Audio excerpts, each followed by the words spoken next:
Hello friends. तो स्वागत है हमारा इस यूट्यूब चैनल में, जैसे कि सब लोग बोलते हैं, ठीक है। तो उसी तरह आपका स्वागत है हमारे भी इस यूट्यूब चैनल में। तो आज जो हमारा होगा वो circle topic, that is class 10th का हम लोग कर रहे थे, ठीक है। तो हम लोगों ने कुछ थ्योरम्स देखा था और बेसिक्स कंसेप्ट्स जो भी टर्म्स रिलेटेड थे सर्कल से, उन सारे टर्म्स को हम लोगों ने डिफाइन किया था, ठीक है। तो आज का जो लेक्चर होगा वो बेहतर होगा और इम्पॉर्टेंट होगा, ठीक है।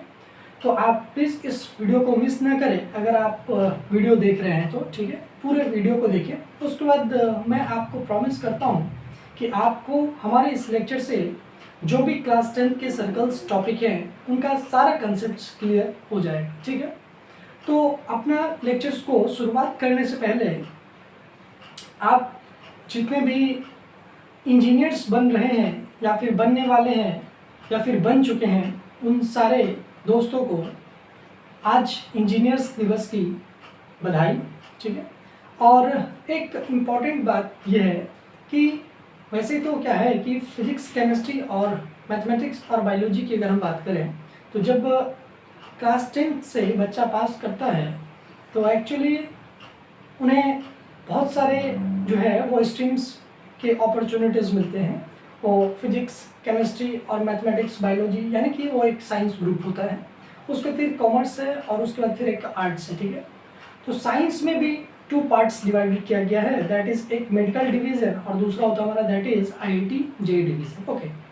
तो एक खास बात यह है कि जितने भी इंजीनियर्स होते हैं उनमें एक कॉमन चीज़ होती है और ये है कि उनको मैथमेटिक्स जो है वो पढ़ना पड़ता है। सपोज दैट्स अगर आप मैथ से डर रहे हैं, सपोज, इसका मतलब ये है कि आप जो है वो इंजीनियर्स जो बनने वाले हैं उसमें आपका रुकावटें आ सकती है।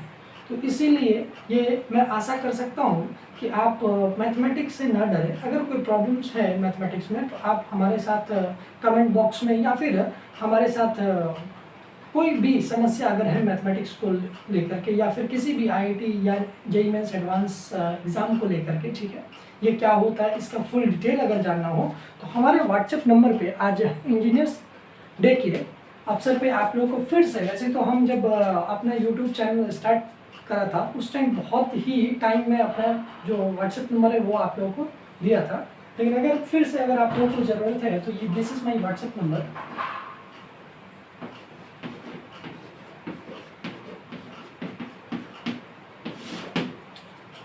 मेरा नाम है आतिश, ठीक है, आप कह सकते हैं आतिश सर, बस एक्चुअली जो मेरा कॉमन नेम है दैट इज़ भैया, ओके। तो आप इस नंबर पे मैसेज करके या फिर आप कॉल करके कोई भी मैथमेटिक्स रिलेटेड प्रॉब्लम या फिर आप करियर रिलेटेड प्रॉब्लम्स हमसे पूछ सकते हैं कि 10th के बाद JEE मेंस या एडवांस का प्रिपरेशन कैसे करना चाहिए या फिर किस सब्जेक्ट्स को कैसे ठीक किया जाए, ठीक है, यानी कि मैथ, फिजिक्स, केमिस्ट्री के बारे में, ओके। तो खैर, तो आज का लेक्चर हम लोग शुरुआत करते हैं सर्कल्स टॉपिक के। सर्कल्स टॉपिक के हम लोगों ने फर्स्ट थ्योरम्स को बहुत ही अच्छे से प्रूव करके देखा था और उसको हम लोगों ने बहुत अच्छे से उसका जो रिजल्ट था वो भी हम लोगों ने देखा था कि क्या था। 2 मिनट्स हम आपका लेंगे, जो हमारा लेक्चर 1 और लेक्चर 2 था उसको हम लोग पहले एक बार रिवाइज कर लेते हैं, ठीक है, ताकि हमारा जो कंसेप्ट है वो एक बार ब्रशअप हो जाए, ठीक है। तो सबसे पहली बात हमारा क्या चीज़ था कि किसी भी सर्कल्स में जब हम लोग एक्सटर्नल पॉइंट से एक टेंजेंट ड्रॉ करते हैं, दैट इज इस प्रकार का, मान के लिए हमारा क्या है, दैट इज सर्कल, ओके। तो किसी भी external point, suppose this is external point, suppose O या फिर आप कह सकते हैं P है, ठीक है। इस पॉइंट से जब हम लोग टेंजेंट्स ड्रॉ करेंगे, okay, suppose PQ and PT and the centre of the circle suppose O, okay. तो हम कह सकते हैं कि जो दैट इज PT होगा वो इक्वल टू होगा दैट इज PQ से। इस बात को हम लोगों ने बहुत ही अच्छे से प्रूव भी कर चुका था, ठीक है, ठीक है। तो हम लोगों ने इस कंसेप्ट्स को प्रूव करने के लिए एक दूसरा कंसेप्ट भी यूज करा था, दैट इज कि रेडियस जो है वो परपेंडिकुलर होता है टेंजेंट्स पे। और ये बात मैं आप लोगों को बताया था कि एक्चुअली इसको हम लोग थ्योरम नंबर फर्स्ट मानना चाहिए था, लेकिन वो बाय मिस्टेक बोल सकते हैं कि वो हमारा थ्योरम नंबर फर्स्ट हो चुका था। ठीक है, तो खैर हम लोग पहले जो है वो अब थ्योरम नंबर 2 उसको नाम दे करके हम लोग इस चीज़ को कंसेप्ट क्लियर करना चाहते हैं। तो देखिएगा थ्योरम नंबर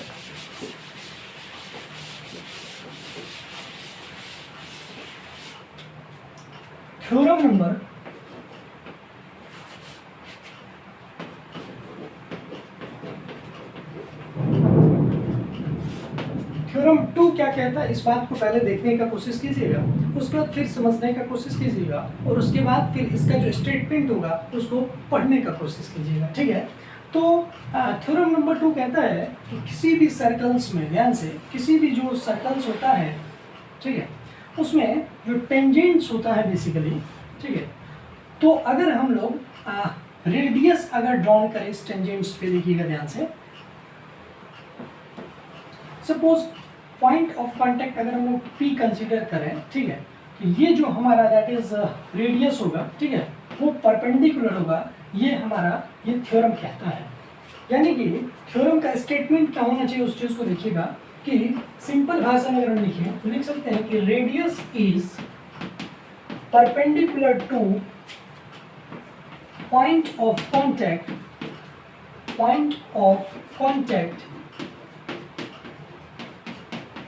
ऑफ टेंजेंट बस सिंपल भाषा में अगर हम स्टेटमेंट लिखे इस थ्योरम को तो लिख सकते हैं कि रेडियस जो है वो परपेंडिकुलर होता है कहाँ पे, पॉइंट ऑफ कांटेक्ट पे, किसी भी टेंजेंट्स के पॉइंट ऑफ कांटेक्ट पे। ठीक है, तो अब इस बात को हम लोग प्रूफ करना चाहते हैं, तो देखिएगा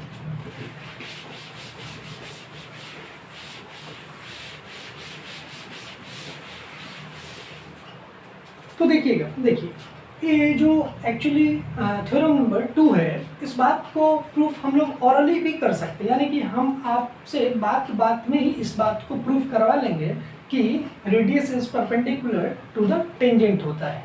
कैसे, उस बात को समझने का कोशिश कीजिएगा।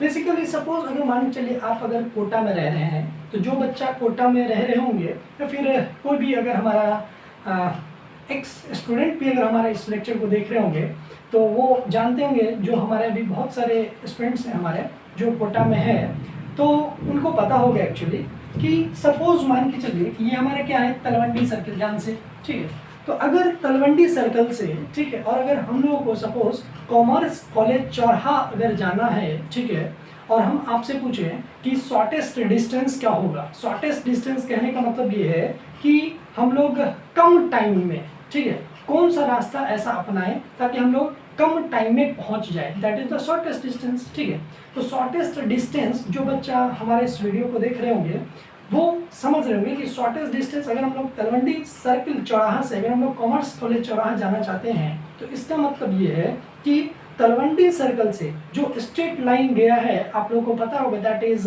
जो आपका आर.के. वर्मा सर के घर के पास, यानी कि जो अभी न्यू अनअकैडमी सेंटर खुला है, उनसे आप आगे होके जब जाइएगा, दैट इज जो फ्लाईओवर आता है, आपको याद हो कि फ्लाईओवर से राइट साइड झालावाड़ रोड जहाँ रेजोनेंस और फिजिक्स वाला है, और लेफ्ट जब आप मूव कीजिएगा तो वो स्टेशन की तरफ जाता है, और राइट जब जाइएगा दैट इज द ओल्ड विज्ञान नगर आता है, और उसके आगे फिर दैट इज आपका डकनिया स्टेशन आता है। ठीक है क्या, तो हम ऐसा बोल सकते हैं कि अगर हम लोगों को शॉर्टेस्ट डिस्टेंस अगर ट्रेवल करना है तो इसका मतलब है कि हम लोगों को हमेशा एक स्ट्रेट लाइन को फॉलो करना चाहिए, है कि नहीं। तो सपोज दैट अगर this is a Talwandi circle, okay, अगर सपोज ये मेरा तलवंडी सर्कल है, ठीक है, और हम लोग को जाना है सपोज कॉमर्स कॉलेज चौराहा, दिस इज कॉमर्स कॉलेज चौराहा, जब हम लोग स्ट्रेट लाइन फॉलो करेंगे यहाँ से, ठीक है, तो आपका यहाँ पे अनअकैडमी है, आपको याद हो तो, ठीक है, थोड़ा सा और आगे जाइएगा तो एक छोटा सा कट रास्ता है, दैट इज ये आप चले जाइएगा तो आप कह सकते हैं कि ये राधे कृष्ण वाला जो मंदिर है उधर गया है, और आप कह सकते हैं कि आप राइट अगर इधर जाइएगा तो ये ग्लोबल पब्लिक स्कूल की तरफ आता है, that is the aisle college में भी आप एंट्री मार सकते हैं। और सीधे अगर आप चले जाएं तो एक एलन का बिल्डिंग है, जे मेंस डिवीज़न हुआ करता था जब हम लोग कोटा में रहते थे, और फिर उसी के अगर आपको बगल से निकलिएगा तो फिर आपका रेजोनेंस का भी बिल्डिंग है। खैर, तो यहाँ पे ये जो पॉइंट है दैट इज़ हम कह सकते हैं कि कॉमर्स कॉलेज चौराहा है। दैट इज अगर हम लोग स्ट्रेट लाइन फॉलो करें तो इसका मतलब ये हमारा क्या होगा, that is shortest distance. Okay, so we can say AB is shortest distance. AB is shortest distance from Thalwandi Circle to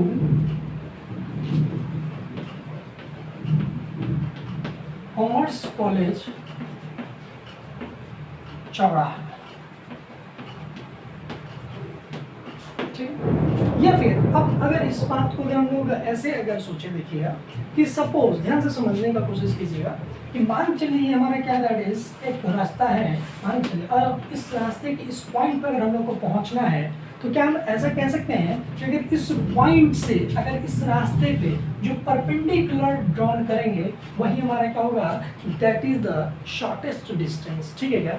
तो हम ऐसा भी कह सकते हैं कि किसी भी पॉइंट से किसी दूसरे पॉइंट पे अगर जाना है तो जिस फर्स्ट पॉइंट से जाना उस पॉइंट से अगर नेक्स्ट पॉइंट पे अगर हम लोग एक परपेंडिकुलर ड्रॉन कर दें तो इसका मतलब ये जो पाथ होगा वही हमारा शॉर्टेस्ट डिस्टेंस कहलाता है। समझ में आएगा? तो अब इस बात को समझ अगर आप लोग गए होंगे तो आप खुद से इस बात को प्रूफ कर सकते हैं। देखिएगा ध्यान से,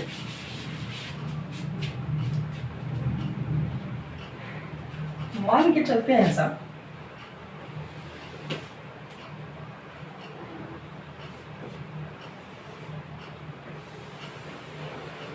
बहुत ही अच्छा सर्कल आई थिंक बन गया है। ठीक है, तो देखिएगा ये हमारा suppose O that is the centre. ठीक है, और मान चलते this is my tangent X और ये हमारा दैट इज Y। ओके, तो मान चलिए ये जो हमारा दैट इज लाइन है हम कह सकते हैं कि ये हमारा अभी परपेंडिकुलर, सपोज दैट्स अभी हम लोग को नहीं पता है। ओके, अगर ये परपेंडिकुलर नहीं पता है, ठीक, हम लोग ऐसा एक लाइन ड्रॉ करते हैं तो इतना तो पता है कि इसको हम लोग पॉइंट ऑफ कांटेक्ट कह सकते हैं। ठीक है, तो हम ऐसा भी लिख सकते हैं, देखिएगा कि O अगर सपोज सेंटर है, ध्यान से, ओके, P हमारा पॉइंट ऑफ कांटेक्ट है,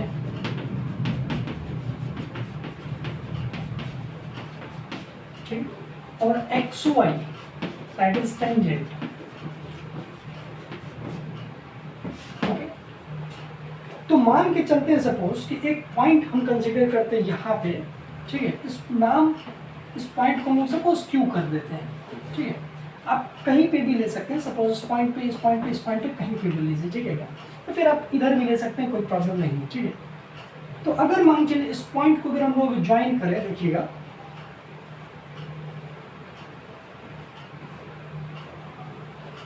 ठीक है, अब मान चलिए सपोज कोई बच्चा कह रहा है कि मान चलिए हम इस पॉइंट को यहाँ पे कंसीडर कर रहे हैं Q डैश। ओके, तो क्या हम ऐसा कह सकते हैं कि आप जो फर्स्ट Q पॉइंट कंसीडर किए थे दैट इज OQ डैश, ध्यान से भाई, OQ डैश, ठीक है, वो बड़ा होगा किससे, दैट इज OQ डैश से, OQ डैश से। ओके, और हम ये भी कह सकते हैं कि OQ डैश जो है वो बड़ा होगा दैट इज OP से, आया ना? तो ओवरऑल क्या हम कह सकते हैं कि सबसे जो छोटा होगा, यानी कि जो इस तीनों पॉइंट में शॉर्टेस्ट डिस्टेंस है, शॉर्टेस्ट डिस्टेंस है हमारा, दैट इज OP। बोलिए क्यों? क्योंकि देखिएगा ध्यान से, यहाँ से लेकर के यहाँ तक का जो पॉइंट होगा दैट इज रेडियस होगा हमारा। ठीक है, एंड ये पार्ट जो है वो हमारा एक्स्ट्रा है, दैट इज आप कह सकते हैं, मान के चलिए कि x है, तो इसका मतलब OQ जो है उसको हम लोग लिख सकते हैं R प्लस एक्स। उसी प्रकार इस पार्ट को अगर हम लोग लिखें तो कह सकते हैं ये हमारा R प्लस वाई है, लेकिन इस लाइन को अगर हम लोग कहें तो कह सकते हैं कि ये हमारा क्या है, दैट इज रेडियस। तो क्या हम ऐसा बोल सकते हैं कि चूंकि ये जो है लाइन दैट इज ओपी वो सबसे छोटा सा मैग्नीट्यूड होगा, ठीक है। तो अगर ये सबसे छोटा लाइन होगा तो अभी जस्ट हम लोग एक एग्जांपल्स लिए से दैट इज तलवंडी सर्कल से कॉमर्स कॉलेज चौराहा तक का कि शॉर्टेस्ट डिस्टेंस हमारा कैसा होता है, दैट इज परपेंडिकुलर, यानी जिस पॉइंट से हम लोगों को सेकेंड पॉइंट पे जाना होता है वहां से हम लोग दैट इज परपेंडिकुलर ड्रॉन करते हैं, वो हमारा शॉर्टेस्ट डिस्टेंस बताता है। तो क्या हम ऐसा कह सकते हैं इसके बेसिस पे कि दैट इज कि OP is perpendicular to XY, OP is perpendicular to XY, okay. इसका मतलब यही है कि रेडियस जो है वो दैट इज परपेंडिकुलर है टेंजेंट पे। क्या ये बात आप लोगों को समझ में आया, ठीक है। तो ये हमारा थ्योरम नंबर 2 है जो कि बहुत ही बेसिक्स कंसेप्ट्स को डील करता है, ओके। अब एक इम्पॉर्टेंट थ्योरम है दैट इज थ्योरम नंबर 3। तो वो थ्योरम्स बेसिकली क्लास 9 से है, लेकिन आपको बहुत वैसे तो एक्चुअली क्या है कि आपको सारे थ्योरम्स पता होना चाहिए, क्योंकि अगर अच्छा लेवल का क्वेश्चन अगर क्लास 10th में भी पूछा जाएगा तो हो सकता है कि क्लास 9th के भी कंसेप्ट पे आ जाए, ठीक है। क्योंकि मैथमेटिक्स का एक सबसे बड़ा खास बात क्या है कि आपको जितने भी प्रीवियस कंसेप्ट हैं वो भी आपको पता होना चाहिए अगर आपको मैथमेटिक्स अच्छा करना है तो, ठीक है। क्या ऐसा नहीं है कि जैसे सपोज आपका फिजिक्स में क्या होता है, सपोज आपका काइनेमेटिक्स या फिर आप कह सकते हैं मैकेनिक्स पार्ट अगर आपका वीक भी है तो आपका मॉडर्न फिजिक्स बहुत अच्छा हो जाएगा, लेकिन ये मैथमेटिक्स में ऐसा नहीं है। यानी कि every topic is interconnected to the other topic, मतलब कि हर टॉपिक एक दूसरे से कनेक्टेड है, दूसरे से कनेक्टेड है, ठीक है। क्या तो खैर हम लोग यहाँ से थ्योरम नंबर 3 डील करना चाहते हैं जो कि एक्चुअली क्लास 9th का ही है, लेकिन उस थ्योरम्स का यूजेस जो है वो आपके एनसीईआरटी बुक्स में और आरएसएबल या फिर कह सकते हैं किसी भी क्लास 10th के बुक्स में जनरली बहुत ज़्यादा यूजेस किया गया है। इसलिए हम कोशिश करते हैं कि एक क्लास 9th का थ्योरम को भी हम लोग डील कर लें, ठीक है। क्या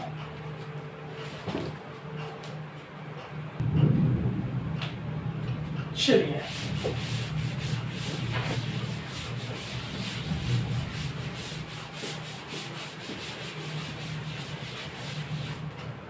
तो पॉइंट लिखिएगा यहाँ पे थ्योरम नंबर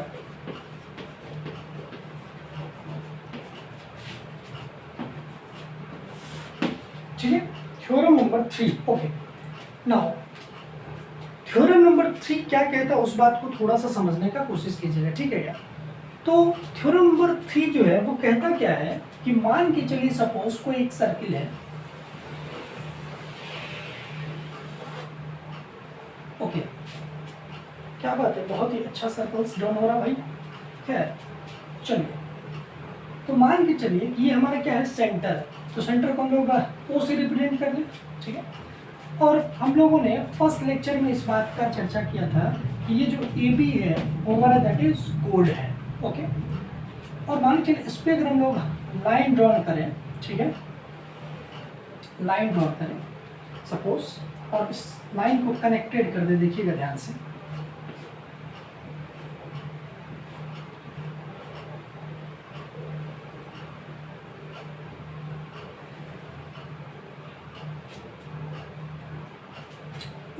इसको अगर सपोज हम लोग M नाम रख लें, ठीक है। तो ये थ्योरम नंबर 3 कहता क्या, पहले उस बात को समझ लें, उसके बाद फिर आप उसका स्टेटमेंट लिखें, ठीक है। तो ये कहता है कि किसी भी सर्कल्स में, ध्यान से, किसी भी सर्कल्स में जब हम लोग किसी भी कोड पे, ठीक है ना, परपेंडिकुलर ड्रॉन करते हैं, क्या ड्रॉन करते हैं, परपेंडिकुलर ड्रॉन करते हैं, तो उस कोड को बाइसेक्ट कर देता है। यानी कि आप लोगों को प्रूफ क्या करना है, दैट इज AM जो होगा वो MB के इक्वल होगा, इस बात को आपको प्रूफ करना है, ठीक है। तो हम लोग को प्रूफ क्या करना है कि AM is equal to MB, या फिर आप दूसरे शब्दों में अगर कहने का कोशिश करें तो कह सकते हैं कि M जो होगा वो मिड पॉइंट होगा, that is M is mid point of AB, okay. अब तो हम लोग सबसे पहली बात गिवन लिखेंगे कि गिवन हमारे पास क्या है। गिवन हम कह सकते हैं कि हमारे पास एक सर्कल है जिसका सेंटर क्या ओ है, ओके, सेंटर ओ, ओके, और A B is a code, A B is a code, okay. और एक बात हम लोगों को क्या दिया है कि ओ एम जो है वो परपेंडिकुलर है, दैट इज ए बी पे कह सकते हैं आप, ओके। चलिए, तो आपके पास गिवन स्टेटमेंट है, प्रूफ ये करना है, ठीक है क्या। तो इस बात के लिए हम लोग ऐसा भी कह सकते हैं कि ए ओ और ये जो पार्ट है दैट इज ओ बी, ये तो हमारा क्या होगा, रेडियस होगा, ठीक है क्या। तो अब आप खुद से भी प्रूफ कर सकते हैं, थोड़ा कोशिश कीजिएगा इस बात को प्रूफ करने का। अगर हम आपसे पूछें सपोज कि ओ ए एम ट्रायंगल और क्या ओ एम बी ट्रायंगल्स हमारा कंग्रुएंट होगा क्या, ठीक है। तो ओ ए एम और ओ एम बी, तो आप आइएगा पहले triangles in triangle O A M and in triangle O M B, okay. अब देखिएगा हम लोग लिख सकते हैं क्या कि O A is equal to O B, O A is equal to O B. क्यों भाई, क्योंकि ये हमारा दैट इज रेडियस है, ठीक है। और क्या हम लिख सकते हैं कि O M is equal to O M is equal to O M, क्यों, क्योंकि भाई ये कॉमन है,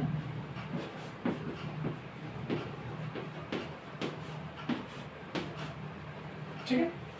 अच्छा, और एक बात और कि दैट इज हम कह सकते हैं कि angle O M A is equal to angle O M B is equal to 90 degree. क्यों भाई, गिवन है, ये परपेंडिकुलर है, ओके। चलिए, तो इस बात के मदद से क्या हम लोग कह सकते हैं कि यानी कि ओ ए एम ट्रायंगल और O M B triangle congruent है। लेकिन लिखने का तरीका हम पहले ही देख चुके हैं कि कन्ग्रुएंट लिखने का तरीका कैसे होता है, समझ में आया। तो जैसे लिखा हो दैट इज ओ ए, ठीक है। तो इस ट्रायंगल्स में ओ ए का जस्ट अपोजिट वर्टेक्स क्या दैट इज एम, तो हम लोग लिखेंगे ट्रायंगल एम, ओके। और ये हमारा साइन था दैट इज कन्ग्रुएंट का, ओके, लिखेंगे ट्रायंगल। अब ओ ए का अपोजिट वर्टेक्स एम, उसी प्रकार ओ बी हमारा यहाँ पे है, ओ बी का अपोजिट वर्टेक्स भी क्या होगा दैट इज एम, तो यहाँ लिखेंगे हम लोग एम, ध्यान से, ठीक है। उसके बाद यहाँ पे हमारा क्या है ओ एम, ओ और एम, तो ओ एम का अपोजिट वर्टेक्स क्या है दैट इज ए, तो यहाँ लिखेंगे ए, ध्यान से। उसी प्रकार यहाँ पे हमारा क्या ओ एम का अपोजिट वर्टेक्स क्या है बी, यहाँ पे लिखेंगे बी, ठीक है।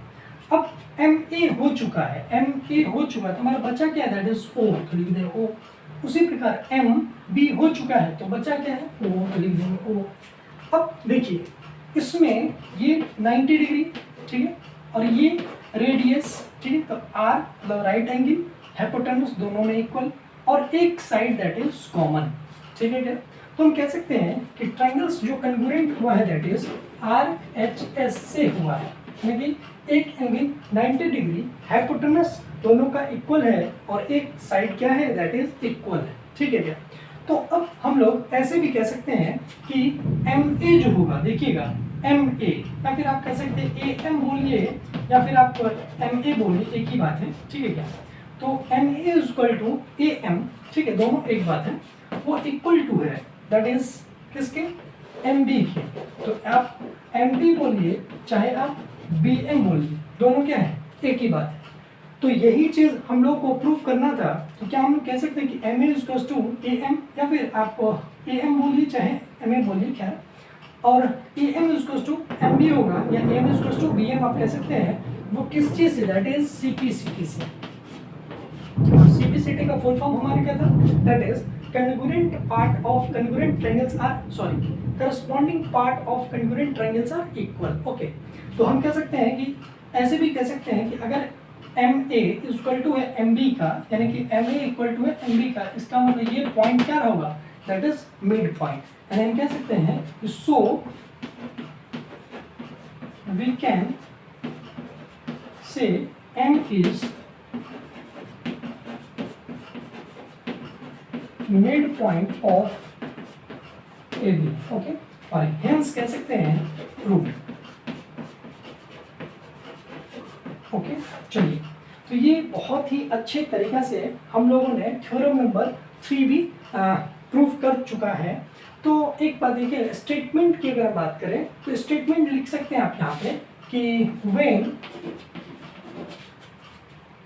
when perpendicular drawn from